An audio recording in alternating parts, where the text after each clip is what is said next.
Pengurus Besar Nahdlatul Ulama PBNU, dikabarkan telah mencopot Kiai Haji Marzuki Mustamar dari jabatannya sebagai Ketua Pengurus Wilayah Nahdlatul Ulama Jawa Timur PWNU Jatim.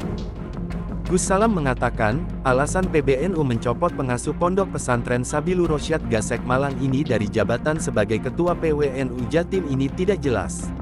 Alasannya tidak jelas, ucapnya. Namun, Gus Salam menduga pencopotan Kiai Haji Marzuki Mustamar tersebut karena tidak mengikuti arahan PBNU untuk mendukung pasangan calon paslon nomor urut 2 di pemilihan presiden Pilpres 2024.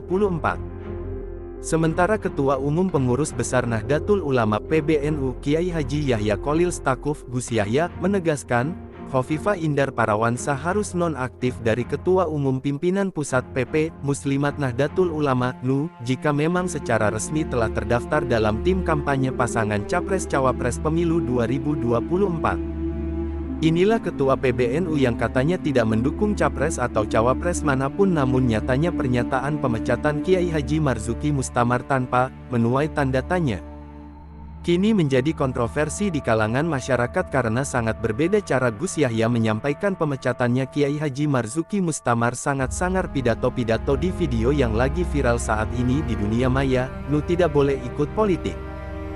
Dan pada saat Khofifah mendeklarasikan mendukung Cawapres 2024, Gus Yahya awalnya sangar, namun ketika Khofifah mendukung Prabowo Gibran kini suara yang dulu lantang sekarang seperti tak bernyali dan timpang berat sebelah. Kiai Haji Marzuki Mustamar dipecat akibat mendukung 01 Amin. Khofifah mendukung 02 Prabowo tidak dipecat. Ketua PBNU hanya memberikan arahan untuk nonaktif sebagai Ketua Umum Pimpinan Pusat, itu juga dengan bicara nada yang gemetar ketakutan. Jangan gunakan NU sebagai lembaga untuk politik praktis. Bu Khofifah, kalau memang dia sudah secara resmi terdaftar sebagai juru kampanye atau terdaftar di dalam tim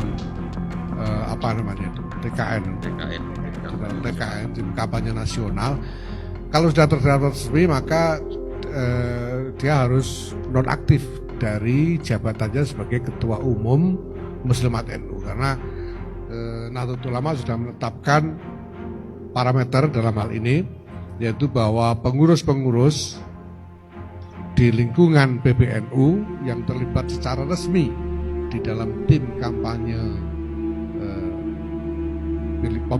pemilihan presiden harus nonaktif dari jabatannya sampai akhir dari proses Pilpres itu sendiri. Nah, makanya saya sejak awal saya setuju dengan IKN. Yuk, tawa yuk. Maka saya pilih pengukuhan PBNU di Balikpapan untuk mendukung IKN. Ya, saya tidak habis mengerti ini yang nolak ini karena tidak paham, ya atau karena ini penting.